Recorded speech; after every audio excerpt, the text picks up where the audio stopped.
എൻ്റെ പേര് സിനി. ഞാൻ നെടുങ്കുന്നം എന്ന സ്ഥലത്ത് നിന്ന്, കറച്ചാലിനടുത്തുള്ള നെടുങ്കുന്നം എന്ന സ്ഥലത്ത് നിന്ന് വരുന്നു. ഞാനിവിടെ വന്ന് ഉടമ്പടി എടുത്തത് 2019 നവംബർ 11 ആണ്. ഇവിടെ വരാനുണ്ടായ സാഹചര്യം, എൻ്റെ ഹസ്ബൻഡിൻ്റെ മദ്യപാനത്തിന് വേണ്ടിയാണ് ഞാൻ ഉടമ്പടി എടുക്കാൻ കാരണം. എൻ്റെ അമ്മ വഴിയാണ് ഹസ്ബൻഡിൻ്റെ അമ്മ വഴിയാണിത് ഞാൻ അറിയുന്നത് ആദ്യമായിട്ട്. അന്നൊന്നും ഞാനിത് കാര്യമാക്കി എടുത്തേ ഇല്ല. കൃപാസനം പല ധ്യാനങ്ങളും കൂടിയിട്ടുള്ളത് കൊണ്ട് അതിലൊന്നും വലിയ വിശ്വാസങ്ങളൊന്നും ഇല്ലായിരുന്നു. ഇത് പല പ്രാവശ്യം കേട്ടിട്ടുണ്ടെങ്കിലും അതിനെപ്പറ്റി നമ്മൾ വലിയ കാര്യമാക്കി എടുത്തിട്ടില്ലായിരുന്നു. കൃപാസനത്തെക്കുറിച്ച് അമ്മ പറയും. ഇവിടെ വന്ന് ഒരുപാട് സാക്ഷ്യങ്ങൾ ഇവിടെ ആൾക്കാർ പറയുന്നുണ്ട്. ഇവിടെ വന്ന് പ്രാർത്ഥിച്ചാൽ നമുക്ക് കാര്യങ്ങൾ നടത്തി തരും എന്നാണ് അമ്മ പറഞ്ഞത്. അത് പക്ഷേ ഞാൻ അത്ര കാര്യമായിട്ടൊന്നും എടുത്തില്ല. ജീവിതത്തിലെ നമ്മുടെ സാഹചര്യങ്ങളാണല്ലോ നമ്മളെ ഈ ദൈവത്തിലോട്ട് കൂടുതൽ അടുപ്പിക്കുക. ഞാനും എൻ്റെ ഹസ്ബൻഡും ദുബൈയിൽ വർക്ക് ചെയ്യുന്നു. ഞങ്ങൾ ഒന്നിച്ച് വർക്ക് ചെയ്യുന്നു. ഞാനൊരു നേഴ്സായിട്ടാണ് വർക്ക് ചെയ്യണത്. എൻ്റെ ഹസ്ബൻഡ് ആദ്യമൊക്കെ കുറച്ച് മദ്യപാനം, ഞങ്ങളുടെ ജീവിതത്തെ അത് വലുതായിട്ട് ബാധിക്കാറില്ലായിരുന്നു. കുറേ വർഷങ്ങൾക്ക് ശേഷം പിന്നെ അത് ഞങ്ങളുടെ ജീവിതത്തിലെ ഒട്ടും താങ്ങാൻ പറ്റാത്ത പോലെ ആയി. അത് കുട്ടികൾക്കും പേരൻസിനും മാതാപിതാക്കൾക്കും ഞങ്ങൾക്കും എല്ലാം എനിക്കൊക്കെ അത് ഭയങ്കര ബുദ്ധിമുട്ടായി വന്നു. അത് എത്രത്തോളം ബുദ്ധിമുട്ടായെന്നുള്ള അനുഭവിച്ച ആൾക്കാർക്ക് മാത്രമേ അതറിയത്തുള്ളൂ. അത്രയ്ക്ക് ബുദ്ധിമുട്ട് ഞങ്ങൾ ആ മദ്യപാനം കൊണ്ട്. അങ്ങനെ ഇരിക്കുമ്പോൾ ഒരുപാട് പ്രാർത്ഥനയിലൂടെ വീണ്ടും പല പ്രാവശ്യം ഞാൻ പ്രാർത്ഥിക്കാൻ തുടങ്ങി. ദൈവത്തോട് ഞാൻ ഒരുപാട് പ്രാർത്ഥിച്ചു. എന്നിട്ടൊന്നും അതിനൊരു കുറവും ഉണ്ടായില്ല. അപ്പോഴാണ് എൻ്റെ ഫ്രണ്ട് പറയുന്നത്, ചേച്ചി അന്ന് അമ്മ പറഞ്ഞില്ലായിരുന്നോ കൃപാസനത്തിൽ പോയി പ്രാർത്ഥിക്കുക, ചേച്ചി ഞാനത് കണ്ടു, അതിൻ്റെ സാക്ഷ്യങ്ങൾ കണ്ടു, ചേച്ചി ഒന്ന് കണ്ടു നോക്ക് എന്ന് പറഞ്ഞു. അങ്ങനെ ഞാൻ ആ സാക്ഷ്യങ്ങൾ കണ്ടു. അപ്പോൾ എനിക്ക് കൂടുതൽ വിശ്വാസമായി. സാക്ഷ്യങ്ങൾ കണ്ടപ്പോഴത്തേനും എങ്ങനെയെങ്കിലും ഇവിടെ വന്നൊന്ന് ഉടമ്പടി എടുക്കണമെന്നായി. ഞാൻ പ്രാർത്ഥിച്ചു. അങ്ങനെ ഞാൻ 2019 ഇവിടെ വന്ന് ഉടമ്പടി എടുത്തു. എൻ്റെ ആദ്യത്തെ നിയോഗം ഇത് തന്നെയായിരുന്നു. എൻ്റെ ഹസ്ബൻഡിൻ്റെ മദ്യപാനം എങ്ങനെയെങ്കിലും മാറണം, എന്നെങ്കിൽ മാത്രമേ ഞങ്ങൾക്ക് രക്ഷപ്പെടും. 25 വർഷമായിട്ട് മദ്യപാനം ഉണ്ടായിരുന്നു. അത് മാറിയാൽ മാത്രമേ ഞങ്ങൾക്ക് രക്ഷപ്പെടാൻ പറ്റത്തുള്ളായിരുന്നു. അങ്ങനെ ഞങ്ങളുടെ ജീവിതത്തിൽ അത് ഒരുപാട് അലട്ടി. ഞങ്ങളുടെ മക്കളെയും പേരൻസിനെയും എല്ലാം ഒരുപാട് ഞങ്ങളത് ഞങ്ങൾക്ക് ബുദ്ധിമുട്ടായി. അത് ആദ്യമൊക്കെ പുള്ളിക്ക് ഒട്ടും വിശ്വാസമില്ല, ദൈവത്തെ വിശ്വാസമില്ല, ദൈവത്തെ കുറ്റം പറയുക മാത്രമേ ഉള്ളൂ. ഒട്ടും വിശ്വാസമില്ല. മാതാവിൻ്റെ അടുത്ത് നിൻ്റെ മാതാവ് എന്നൊക്കെ പറഞ്ഞ് എന്നെ ഒരുപാട് ദേഷ്യപ്പെട്ടിട്ടുണ്ട്. അങ്ങനെ ഒരു സാഹചര്യത്തിൽ 2019 ഞാനിവിടെ വരാനിടയുണ്ടായി. എനിക്ക് എങ്ങനെയെങ്കിലും ഉടമ്പടി എടുക്കണമെന്നായി ഇവിടെ വന്നു. എൻ്റെ ഹസ്ബൻഡും എൻ്റെ ഒപ്പം ഇവിടെ വന്നു ഞങ്ങൾ ഉടമ്പടി എടുക്കാൻ നിന്നപ്പോഴത്തേനും ഇവിടെ ഉടമ്പടി എടുക്കണമെങ്കിൽ പ്രവാസികൾക്ക് 1 വർഷത്തെ ഉടമ്പടിയാണ്. എടുക്കണമെന്നുണ്ടെങ്കിൽ ടിക്കറ്റ് കാണിക്കണം, തിരിച്ചു പോകുന്നതിനുള്ള ടിക്കറ്റ് കാണിക്കണം, എങ്കിൽ മാത്രം ഉടമ്പടി എടുക്കാൻ പറ്റത്തുള്ളൂ. അപ്പോഴേ കരഞ്ഞു. കാരണം ആ സാഹചര്യത്തിലായിരുന്നു ഞാൻ. ഇതിനുവേണ്ടി ഞങ്ങൾ ഒരുപാട് ട്രീറ്റ്മെൻറ്റ് വരെ എടുത്തിട്ടുണ്ട് ഈ മദ്യപാനം നിർത്താൻ വേണ്ടി. അതൊന്നും ഏറ്റിട്ടില്ല ഞങ്ങൾക്ക്. അങ്ങനെ വന്ന് ഇവിടെ വന്ന് ഉടമ്പടി എടുക്കാനായിട്ട് വന്നപ്പോഴാണ് ഇങ്ങനെ ടിക്കറ്റ് കാണിച്ചാൽ മാത്രമേ എടുക്കാൻ പറ്റുന്നത്. ആ സമയം തന്നെ ഞാൻ അവിടെ നിന്ന് കരഞ്ഞിട്ട് ഹസ്ബൻഡിനോട് പറഞ്ഞു. ഹസ്ബൻഡ് എന്നെ ഒരു തരത്തിൽ കൊണ്ടുവന്നാണ് ഇവിടെ. പുള്ളിക്ക് ഒട്ടും വിശ്വാസമൊന്നുമില്ല. നീ എന്താണെന്ന് വെച്ചാൽ കാണിക്കുക എന്നും പറഞ്ഞ് കൊണ്ടുവന്ന് വിട്ടതാണ്. അതിനുശേഷം പുള്ളി പോയി ടിക്കറ്റ് എടുത്തുകൊണ്ട് വന്നു ആ നിമിഷം തന്നെ. എന്നിട്ട് എന്നെ ഇവിടെ നിർത്തിയിട്ട് പോയി. പുള്ളിക്കാരൻ കുപ്പി മേടിച്ച് വീട്ടിൽ പോകാനായി പോയി. എന്നെ ഇവിടെ നിർത്തി. ഞാനിവിടെ കരഞ്ഞുകൊണ്ട് നിന്നു. ഇടയ്ക്കൊന്ന് കയറി വന്ന് പേടിപ്പിച്ചു. ഞാൻ ആ കൗൺസിലിങ്ങിൻ്റെ സമയത്ത് പുള്ളി കയറി വന്ന് ഇതുവരെ തീർന്നില്ല എന്ന് പറഞ്ഞ് അതിൻ്റെ ഇടയിൽ പേടിപ്പിച്ചതിനിടെ അവിടുന്ന് സിസ്റ്റർ പറഞ്ഞു, കണ്ടിട്ട് തന്നെ പേടിയാകുന്നു, മോളിപ്പോൾ എത്രയും പെട്ടെന്ന് മാതാവിനോട് പ്രാർത്ഥിച്ച് ഇത് പൂർത്തീകരിച്ച് പോകാൻ പറഞ്ഞു. അങ്ങനെ ഞാൻ അവിടുന്ന് പുള്ളി എന്നെ ഇട്ടിട്ട് പോയി. ഞാൻ അവിടുന്ന് പ്രാർത്ഥിച്ച് വീട്ടിൽ ചെന്നു. ഭയങ്കരമായിട്ട് പുള്ളി പ്രാർത്ഥിച്ച അന്ന് ഞാൻ ഇവിടുന്ന് കൊണ്ടുപോയി തിരിയും എല്ലാം വലിച്ചെറിഞ്ഞു. എന്നിട്ട് ഞാൻ പ്രാർത്ഥിച്ചു എൻ്റെ മാതാവിനോട്, അമ്മേ മാതാവെ രക്ഷിക്കണേ, എങ്ങനെയെങ്കിലും ഇതൊന്ന് മാറ്റിത്തരണേ. അതായിരുന്നു ഞങ്ങളുടെ ജീവിതത്തിലെ ഏറ്റവും വലിയത്. അങ്ങനെ ഞാൻ പ്രാർത്ഥിച്ചു. പല പ്രാവശ്യമായിട്ട് പ്രാർത്ഥിച്ചതിൻ്റെ ഫലമായി വീണ്ടും ഞങ്ങൾ തിരിച്ചുപോയി. കുടി കുറഞ്ഞു എന്നാൽ വീണ്ടും തിരിച്ചുപോയി. പിന്നെ കഴിഞ്ഞ വർഷം 2019 ഹസ്ബൻഡ് ജോലി പോയി. കോവിഡിൻ്റെ സമയത്ത് ജോലി പോയി. ഹസ്ബൻഡ് തിരിച്ച് നാട്ടിൽ നിൽക്കേണ്ടതായിട്ട് വന്നു. ആ സമയത്ത് കൂടി ഭയങ്കരമായിട്ട് കൂടി. അമ്മയൊക്കെ വിളിച്ചു പറഞ്ഞു, ഒരു രക്ഷയില്ല സിനി, എന്ത് ചെയ്യണമെന്നറിയില്ല, എങ്ങനെയെങ്കിലും 7 ദിവസം കണ്ടിന്യൂസ് കുടിച്ചു. ഒരു ഭാഗം കഴിക്കത്തുമില്ല, ഒന്നുമില്ല. ആ ഹോസ്പിറ്റലിൽ കൊണ്ടുപോകാൻ മാത്രം എടുക്കുമ്പോഴത്തേനും ജീവനോടെ അതിലും ശക്തിയായിട്ട് എണീക്കും, പോവില്ല. അങ്ങനെ എന്നെ വിളിച്ച് പറഞ്ഞു. ഞാനപ്പോൾ ഹോസ്പിറ്റലിൽ ജോലി ചെയ്തുകൊണ്ടിരിക്കുന്ന സമയം എനിക്ക് ഫോൺ അറ്റൻഡ് ചെയ്തിട്ട് വന്നു. ഞാൻ പറഞ്ഞു എനിക്ക് ഭയങ്കരമായിട്ട് ടെൻഷൻ അടിക്കുന്നത് കണ്ട് എൻ്റെ കൂട്ടത്തിലുള്ള എൻ്റെ ഇൻചാർജ് ചോദിച്ചു എന്താ സംഭവിച്ചതെന്ന് ചോദിച്ചു. അവൻ പറഞ്ഞു ഇങ്ങനെ ഹസ്ബൻഡിന് ഇതുപോലെ കണ്ടിന്യൂസ് 7 ദിവസമായിട്ട് മദ്യപിച്ചിട്ട് ഒട്ടും വയ്യാതെ കിടക്കുകയാണ്. അപ്പം തന്നെ അതെനിക്ക് കിട്ടേണ്ട ഒരു ലീവേ അല്ല, എന്നെ ഒരു തരത്തിലും പെടുന്നില്ല. കാരണം 1 മാസം മുന്നെയാണ് ഞാൻ ഇവിടെ വന്നിട്ട് എൻ്റെ കെയർ താമസം കഴിഞ്ഞ് ഞാൻ തിരിച്ചു പോകുന്ന 1 മാസം മുന്നെയാണ്. ഒരിക്കലും എനിക്ക് ലീവ് കിട്ടണില്ല. അവിടെ എൻ്റെ അമ്മ മാതാവ് എന്നെ തുണിച്ചു. അപ്പം തന്നെ അവർ പറഞ്ഞു ഞാൻ മാനേജറോട് സംസാരിക്കാം, നിനക്ക് 5 ദിവസത്തേക്ക് എങ്ങനെയെങ്കിലും പോകാൻ പറ്റുമെങ്കിൽ നീ പോയിട്ട് വരാൻ പറഞ്ഞു. അങ്ങനെ ഞാൻ അവിടുന്ന് വന്നു. ഇവിടെ വന്ന് അന്ന് തന്നെ വന്നപ്പോഴത്തേനും പുള്ളിക്കാരന് അതുപോലെ വയ്യ കിടക്കുക. അന്ന് രാത്രി തന്നെ ഞാൻ ഹോസ്പിറ്റലിൽ കൊണ്ടുപോയി, എൻ്റെ ഒപ്പം വന്നു ഹോസ്പിറ്റലിൽ കൊണ്ടുപോയി. പിറ്റേ ദിവസം പറഞ്ഞു നമുക്ക് കൃപാസനത്തിൽ പോവാം. ഞാൻ നിർത്തുവടി, നമുക്ക് കൃപാസനത്തിൽ എന്നാൽ പോകാമെന്ന് പറഞ്ഞ് ഞങ്ങളിവിടെ വന്നു. ഇവിടെ വന്ന് ഞങ്ങൾ വന്നപ്പോഴത്തേനും താമസിച്ചു പോയി. 12 മണിയൊക്കെ. ഞങ്ങൾ പല ബസ്സുകളൊക്കെ കയറിയാണ് ഇവിടെ വരുന്നത്. 2-3 ബസ്. നേരിട്ട് ഇങ്ങോട്ട് ബസ്സൊന്നുമില്ല. കയറി ഇറങ്ങി വന്നപ്പോഴത്തേനും താമസിച്ചു പോയി. പറ്റത്തില്ല എന്ന് പറഞ്ഞു, അച്ഛനെ കാണാൻ പറ്റത്തില്ലെന്ന് പറഞ്ഞു. ഞാനിവിടെ വന്ന് ഒരുപാട് ആൾക്കാരെ എല്ലാം കണ്ട്, ബ്രദേഴ്സിനെല്ലാം കണ്ടപ്പോൾ അവർ പറഞ്ഞ് ഞാൻ മാതാവിനോട് പറഞ്ഞു അമ്മ എനിക്ക് ഈ പ്രാവശ്യം എങ്കിലും ഒന്നും പറയാനായിട്ട് ഒരു സാഹചര്യം ഒപ്പിച്ച് തന്നെ എനിക്കൊന്ന് അച്ഛനെ ഒന്ന് കാണാനും എൻ്റെ സാഹചര്യങ്ങളൊന്ന് പറയാനും ഒരു അവസരം എൻ്റെ അമ്മ മാതാവ് എനിക്ക് അതിന് വഴി ഒരുക്കി തന്നു. അപ്പം തന്നെ എന്നോട് പറഞ്ഞു നിനക്ക് കാണാൻ, നീ പോയി കാണാൻ പറഞ്ഞു. അങ്ങനെ ഞാൻ എൻ്റെ ഹസ്ബൻഡിനെയും കൊണ്ട് ഇവിടെ വന്നു. പുള്ളിക്ക് വന്നു എങ്കിലും നിർത്തണമെന്നൊരാഗ്രഹം ഉണ്ടെങ്കിലും ഒട്ടും വിശ്വാസം ഇല്ല എന്ന് തന്നെ പറയാം. പക്ഷേ എൻ്റെ ഒപ്പം വന്നു നിർത്തണമെന്നൊരാഗ്രഹം തോന്നിച്ചു. അതെൻ്റെ അമ്മ മാതാവ് എനിക്ക് തന്ന ഏറ്റവും വലിയ അനുഗ്രഹം. ഇവിടെ വന്നു. നടുവിന് വേദന കാരണം പുള്ളിക്ക് നിൽക്കാൻ വയ്യ. കുറേ നേരം ഞങ്ങളിവിടെ നിന്നു. ഞാൻ ഓർത്ത് തിരിച്ചു പോയില്ല. ഇവിടെ വന്നു ഇരിക്കാൻ പറഞ്ഞിട്ടും ഇരിക്കുന്നില്ല. കാരണം മുട്ടുകുത്താൻ പറ്റത്തില്ല, അതുപോലെ നടുവിന് വേദനയാണ്. അച്ഛൻ ഇവിടെ വന്നു കഴിഞ്ഞു. അച്ഛൻ വന്നു കഴിഞ്ഞപ്പോൾ ഞാൻ പറഞ്ഞു, ഹസ്ബൻ്റെ പേര് ജോണിയാന്നാണ്. ജോണിച്ച എങ്ങനെയെങ്കിലും ഒന്ന് മുട്ടുകുത്താൻ നോക്ക്. ഒരു കുഴപ്പവും ഇല്ലായിരുന്നു, ഒരു വേദനയില്ലായിരുന്നു. ഇവിടെ വന്ന് ആൾത്താരെയും മുട്ടുകുത്തി. അച്ഛൻ എന്നോട് ചോദിച്ചു വിശ്വസിക്കുന്നുണ്ടോ നീ എന്ന്. ഞാൻ പറഞ്ഞു വിശ്വസിക്കുന്നുണ്ടെന്ന്. എന്നിട്ട് ഹസ്ബൻഡിനോട് പറഞ്ഞു വിശ്വാസ പ്രമാണം ചെല്ലാൻ. എൻ്റെ ഹസ്ബൻഡിന് വിശ്വാസ പ്രമാണം ചെല്ലുന്നതേ ഇഷ്ടമില്ല. എന്ത് ചെയ്താൽ ചെയ്യത്തില്ല, എന്ത് പറഞ്ഞാലും പ്രാർത്ഥിക്കത്തില്ല.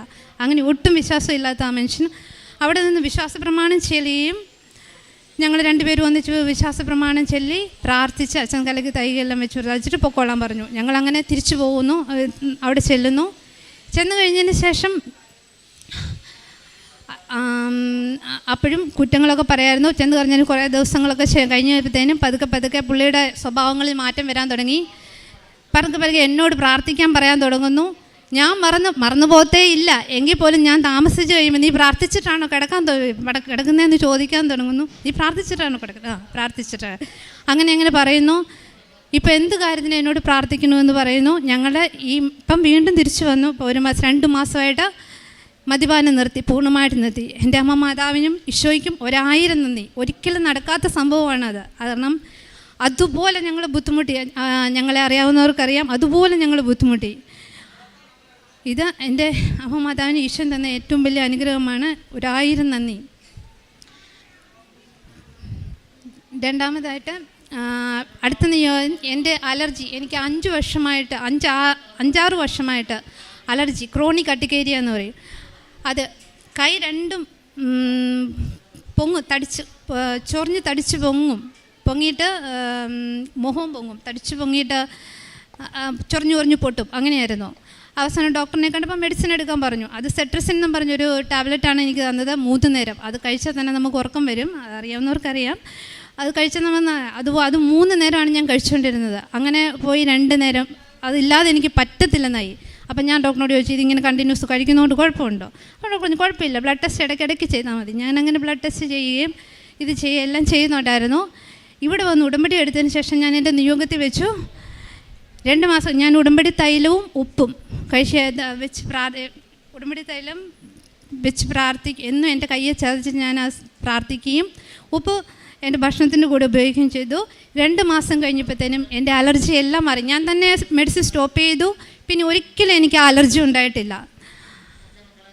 ഒരു ദിവസം പോലും എനിക്ക് ആ മെഡിസിൻ കഴിച്ചിട്ട് പിറ്റേ ദിവസം എൻ്റെ കൈ പൊട്ടുകയും കറുത്ത് പൊട്ടുകയും ചെയ്യും. അതൊക്കെ എനിക്ക് ഡ്യൂട്ടിയിൽ അവിടെ വർക്ക് ചെയ്യുമ്പോൾ അതൊക്കെ എന്നെ നന്നായിട്ട് ഇത് ബാധിക്കുമായിരുന്നു. അതുകൊണ്ട് എനിക്ക് ഭയങ്കര ബുദ്ധിമുട്ടായിരുന്നു. അത് പൂർണ്ണമായിട്ട് എനിക്ക് മാറിക്കിട്ടി.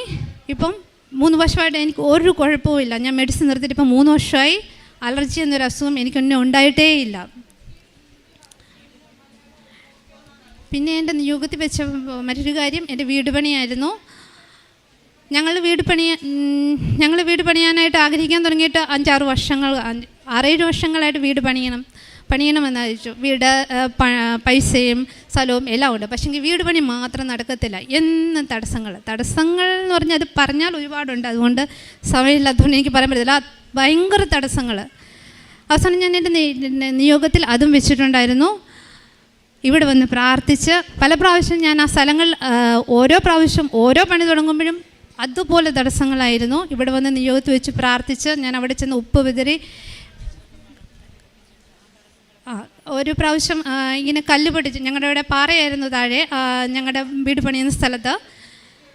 അങ്ങനെ അവിടെ പാറ പൊട്ടിച്ച് ഇട്ടിട്ട് കല്ല് കയറി പോകുന്നില്ല. അതുപോലെ കല്ല് കുറേ ഉണ്ടായിരുന്നു, കയറി പോകുന്നില്ല. ആരോ കംപ്ലൈൻറ്റ് കൊടുത്തത് കയറി പോകുന്നേ ഇല്ല, ഒരു രക്ഷയില്ല. പല ഇത് നോക്കി ഒന്നും രക്ഷയില്ല. അങ്ങനെ ഞാൻ ആ ഒരു സമയത്ത് നാട്ടിൽ വരികയും ഞാൻ ആ കല്ലിൽ കൊണ്ടുപോയി മെഴുകുതിരി വെച്ച് മുട്ടുകുത്തി പ്രാർത്ഥിച്ച് ഉപ്പും വിതറി വിശ്വാസപ്രമാണവും ചൊല്ലി പ്രാർത്ഥിച്ചു. അത് കഴിഞ്ഞതിന് ശേഷം ആ കല്ലെല്ലാം കയറിപ്പോവുകയും തടസ്സങ്ങളെല്ലാം മാറി. കഴിഞ്ഞ വർഷം ഞങ്ങൾ കയറി താമസിക്കുകയും ചെയ്തു. നല്ലൊരു വീട് ഞങ്ങൾക്ക് ഉണ്ടാകുകയും ഞങ്ങൾ കയറി താമസിക്കുകയും ചെയ്തു. തടസ്സങ്ങളെല്ലാം മാറി. എൻ്റെ അമ്മ മാതാവിനും ഈശോയ്ക്കും 1000 നന്ദി. വർഷങ്ങളായിട്ട് ഞങ്ങൾ ആഗ്രഹിച്ച ആ ഒരു കാര്യം നടത്തി തന്ന എൻ്റെ ഈശോയ്ക്ക് ഒരുപാട് നന്ദി. പിന്നെ എൻ്റെ മോൾ ഹൃദയം നുറുങ്ങിയവർക്ക് കർത്താവ് സമീപസ്ഥനാണ്, മനമുരുകിയവരെ അവിടുന്ന് രക്ഷിക്കുന്നു. 34 സങ്കീർത്തനം 18 തിരുവചനമാണ്. തൻ്റെ ഹസ്ബൻഡിൻ്റെ മദ്യപാനം 25 വർഷമായിട്ടുള്ള മദ്യപാനമാണ്. അതുമൂലം തൻ്റെ കുടുംബജീവിതവും മക്കളുടെ ഭാവിയും അങ്ങനെ അതെല്ലാം അരക്ഷിതാവസ്ഥയിലാകുമ്പോൾ ട്രീറ്റ്മെൻറ്റൊക്കെ എടുത്തിട്ടുള്ളതാണ് മദ്യപാനം ഉപേക്ഷിക്കുവാൻ വേണ്ടിയിട്ട്. അപ്പോഴൊന്നും ഫലം കണ്ടില്ല. പല പ്രാവശ്യം ട്രീറ്റ്മെൻറ്റുകൾക്ക് പോയി. എന്നാൽ ഒന്നിനൊന്നിന് കൂടി വരുന്നതല്ലാതെ പിന്നീട് ഒരാഴ്ച കണ്ടിന്യൂസ് ആയിട്ട് മദ്യം ഉപയോഗിക്കുന്ന ഹസ്ബൻഡിനെ കുറിച്ചാണ് പറയുക. മറ്റ് ഒന്നും ഭക്ഷണ പദാർത്ഥങ്ങളൊന്നുമില്ലാതെ മദ്യം മാത്രം. അങ്ങനെ ആ മകൻ ഹോസ്പിറ്റലൈസ്ഡ് ആകേണ്ട ഒരു കണ്ടീഷനിലേക്ക് പോലും വന്നു എന്നാണ് പറയുക. അങ്ങനെയുള്ള അവസ്ഥയിലാണ് ഈ മകൾ നേഴ്സാണ്. അപ്പോൾ അവിടെ നിന്ന് വന്ന് ലീവ് ഒരിക്കലും കിട്ടില്ലാത്ത ലീവ് ഇവിടെ വന്ന് പോയതിട്ട് 1 മാസം ആയതേ ഉള്ളൂ എന്നാണ് നമ്മോട് പറഞ്ഞത്. അങ്ങനെ ലീവ് കിട്ടി പെട്ടെന്ന് തന്നെ ഇവിടെ വന്ന് കൃപാസനത്തിലേക്കാണ് ആ മകനെ കൊണ്ടുവരിക. ഇവിടെ വന്ന് ബഹുമാനപ്പെട്ട ജോസഫ് അച്ഛനെ കാണാനുള്ള അവസരം കിട്ടുകയും അച്ഛൻ ആ മകനെ ബ്ലെസ് ചെയ്ത് പറഞ്ഞയക്കുന്നു. പിന്നീട് ഒരിക്കലും മദ്യം തൊടുന്ന ഒരു ശീലത്തിലേക്ക് വന്നിട്ടില്ല. പൂർണ്ണമായും മദ്യം ഇപ്പോൾ ഉപേക്ഷിച്ചു. 25 വർഷമായ മദ്യപാനമാണ്. അതൊരിക്കലും ഉപേക്ഷിക്കാൻ സാധിക്കില്ല എന്ന് പറഞ്ഞിരുന്ന മകൻ ഇപ്പോൾ മദ്യം ഉപേക്ഷിച്ചു. അതുപോലെ തന്നെ കുടുംബ പ്രാർത്ഥന, വിശ്വാസ ജീവിതം, വിശ്വാസം ഒട്ടുമില്ലാതിരുന്ന മകനാണെന്നാണ് പറഞ്ഞത്. ഈ മകൾ പ്രാർത്ഥിക്കുമ്പോൾ പോലും അതിനെല്ലാം എതിരായിട്ട് പറഞ്ഞുകൊണ്ടിരുന്ന മകൻ ഇപ്പോൾ പ്രാർത്ഥനയ്ക്ക് ആദ്യം എത്തുന്നത് ആ മകൻ എന്നുള്ള രീതിയിലാണ്. വൈഫിനോടും പ്രാർത്ഥിക്കുന്നില്ലേ എന്ന് ചോദിച്ച് അങ്ങനെ പ്രാർത്ഥനയിലൊക്കെ ഒത്തിരി മുൻപോട്ട് വന്നു എന്ന് നാം സാക്ഷ്യത്തിലൂടെ കേട്ടു. അതുപോലെ ഈ മകളുടെ അലർജി 5 വർഷത്തോളം ആയ അലർജി, അതും മുഖം പൊട്ടും, അതുപോലെ കൈയും പൊട്ടി അതൊക്കെ പഴുത്ത് വല്ലാതെ വികൃതമാകുന്ന അവസ്ഥ. അതിന് കണ്ടിന്യൂസ് ആയിട്ട് മെഡിസിൻ കഴിച്ചുകൊണ്ടിരുന്നു. അതും ഇവിടെ ഉടമ്പടി തൈലം പൂശി ഈ മകള് പ്രാർത്ഥിക്കുമ്പോൾ അതെല്ലാം ഈ മകൾക്ക് സൗഖ്യമായി കിട്ടുന്നു. പിന്നീട് അങ്ങനെ ഒരു അസ്വസ്ഥതകളെ ഉണ്ടായിട്ടില്ല. അതുപോലെ തങ്ങളുടെ ഭവനം പണിയുവാൻ സാമ്പത്തിക ഭദ്രതയൊക്കെ, അതായത് പൈസയുണ്ട്, സ്ഥലം ഉണ്ട്, എന്നാൽ ഇവർക്കൊരിക്കലും ഒരു ഭവനം പണിയുവാനായിട്ട് ഒന്ന് സ്റ്റാർട്ട് ചെയ്യുവാൻ പോലും ഇവർക്ക് കഴിയുമായിരുന്നില്ല. അപ്പോൾ ആ തടസ്സങ്ങളൊക്കെ ഈ മകൾ പറഞ്ഞു. എന്നാൽ ഇവിടെ വന്ന് ഉടമ്പടി എടുത്ത് നിയോഗം വയ്ക്കുമ്പോൾ പിന്നീട് പെട്ടെന്നാണ് പണി തുടങ്ങുവാനും നല്ല ഒരു ഭവനം ഇവർക്ക് ലഭിക്കുവാനുമൊക്കെ ഇടയാകുന്നു. അപ്പോൾ സമയച്ചുരുക്കത്തിൻ്റെ അമ്മ, അതായത് എങ്ങനെയാണ് വർഷങ്ങളുടെ പഴക്കമുള്ളതൊക്കെ അമ്മ ഇടപെടുമ്പോൾ എങ്ങനെയാണ് അത് നമുക്ക് കൃപകളാക്കി ഈശോ നൽകുക എന്നുള്ളതാണ് നാം ഇവിടെ കണ്ടത്. അതുപോലെ നമ്മുടെ യോഗ്യതയല്ല, it is not by merit but by grace. ഇതൊക്കെ ഉടമ്പടിയുടെ പ്രധാനപ്പെട്ട ഘടകങ്ങളാണ്. അങ്ങനെ ഇവിടെ ഈ മകളുടെയും കുടുംബത്തെയും ദൈവത്തിലേക്ക് അടുപ്പിക്കുന്നതിനും അതുപോലെ മകളുടെ ജീവിതത്തിലേക്ക് കൃപകൾ വർഷിക്കുന്നതിനും എങ്ങനെയാണ് അമ്മ മാതാവ് ഇവരുടെ കുടുംബത്തിലേക്ക് മധ്യസ്ഥമായി കടന്നു വരുന്നതെന്നാണ് നാം കണ്ടത്. നമുക്ക് കരങ്ങളടിച്ച് ഈശോയ്ക്കും അമ്മയ്ക്കും നന്ദി പറയാം, ദൈവത്തെ മഹത്വപ്പെടുത്താം, ആരാധിക്കാം. യേശുവേ നന്ദി, യേശുവേ സ്തുതി, യേശുവേ ആരാധന.